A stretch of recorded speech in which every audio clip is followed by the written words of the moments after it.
കൂട്ടുകാരെ, എന്തൊക്കെയുണ്ട് വിശേഷം? ഇന്ന് സൺഡേ ആയപ്പോൾ എനിക്ക് കുറച്ച് തയ്ക്കാനുണ്ടായിരുന്നു. തയ്ക്കാൻ വേണ്ടിയിരുന്നതാണ്.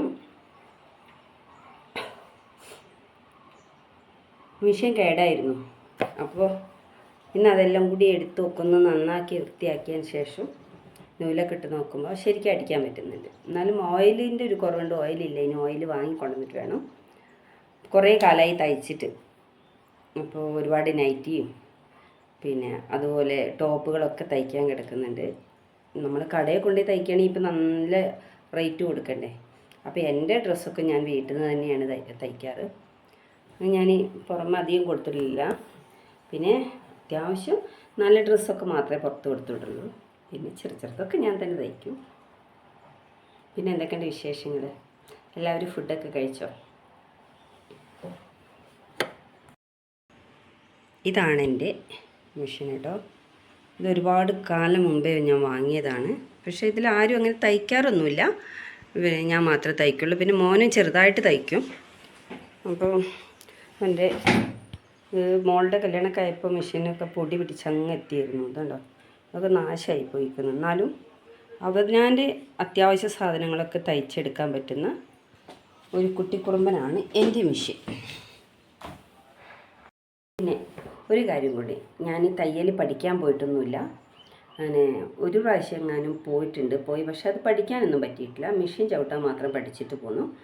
പിന്നെ ഞാൻ തയ്യൽ ശരിക്കും പഠിക്കുന്നത്, ശരിക്കും എന്നല്ല, നമ്മുടെ ആവശ്യങ്ങൾക്ക് വേണ്ടിയിട്ടുള്ള തയ്ക്കാനൊക്കെ പഠിക്കുന്നത് പിന്നെ യൂട്യൂബിൽ കയറിയതിന് ശേഷമാണ്. യൂട്യൂബിൽ കയറി അത് എങ്ങനെ കട്ട് ചെയ്യണം, എത്ര അളവെടുക്കണം, പിന്നെ തുണി എങ്ങനെ ക്രോസ് ചെയ്തിടണം, എങ്ങനെയൊക്കെ തുണി മടക്കണം എന്നൊക്കെ ഞാൻ യൂട്യൂബിൽ കയറി വീഡിയോസ് പിന്നെ കണ്ട് അതുപോലെ ഞാൻ അപ്പം തന്നെ കട്ട് ചെയ്യും. അങ്ങനെ തന്നെയാണ്. മെഷീൻ്റെ മുകളിൽ കയറി ഇരുന്ന് കഴിഞ്ഞാലും ഞാൻ യൂട്യൂബ് ഓപ്പൺ ചെയ്യും. ഓപ്പൺ ചെയ്തതിന് ശേഷം ഞാൻ അതിൽ നോക്കിയിട്ടാണ് ഓരോ ഭാഗങ്ങളും തയ്ക്കാറ്. കുറച്ച് ചവിട്ടും യൂട്യൂബ് ഓപ്പൺ ചെയ്യും. അങ്ങനെയാണ് ഞാൻ തയ്യൽ കുറച്ചൊക്കെ പഠിച്ചതും. പിന്നെ ചുരിദാറൊന്നും എനിക്ക് തയ്ക്കാൻ അറിയില്ലായിരുന്നു. ചുരിദാറൊക്കെ ഞാൻ തയ്ച്ചിരുന്നത് ഇതുപോലെ തന്നെയായിരുന്നു. അത് തുടക്കം മുതൽ ലാസ്റ്റ് അതിൻ്റെ ഏതൊക്കെ ഫിനിഷിങ് വർക്ക് ഉണ്ട് അതുവരെ ഞാൻ യൂട്യൂബിൽ നോക്കിയിട്ടാണ് ചെയ്തിട്ടുള്ളത്. അപ്പോൾ യൂട്യൂബിനോട് എനിക്ക് ഒത്തിരി നന്ദിയുണ്ട്. കാരണം ഒരുപാട് കാര്യങ്ങൾ എനിക്ക് യൂട്യൂബിലൂടെ പഠിക്കാൻ കഴിഞ്ഞു.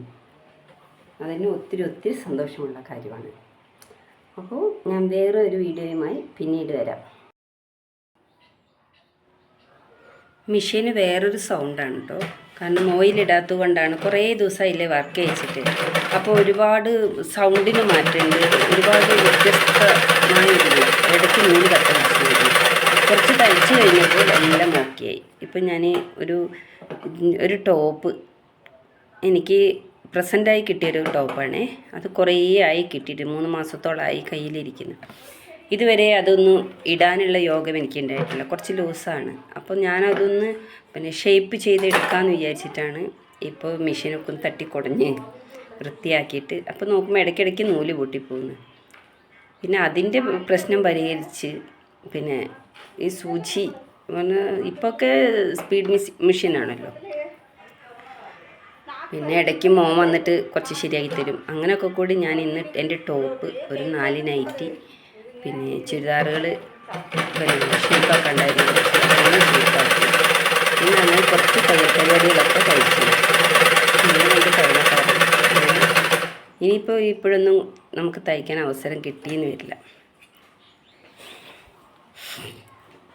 കത്രിയൊക്കെ വാങ്ങിയിട്ട് ഒരുപാട് കാലമായി. കാരണം അത്രയ്ക്കും പഴയതാണ്. പക്ഷേ എല്ലാം പക്ഷേ ഇത് വിഷയം പക്ഷേ വലിയ ഒരുപാട് വർഷങ്ങളിൽ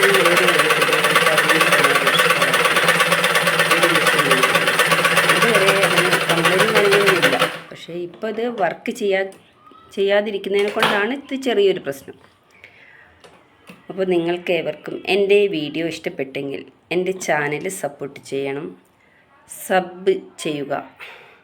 അതോടൊപ്പം ലൈക്ക് ആൻഡ് കമൻറ്റ്, നിങ്ങളുടെ വിലയേറിയ അഭിപ്രായം എന്നെ അറിയിക്കുക. അപ്പോൾ ഞാൻ മറ്റൊരു വീഡിയോയുമായി നിങ്ങൾക്ക്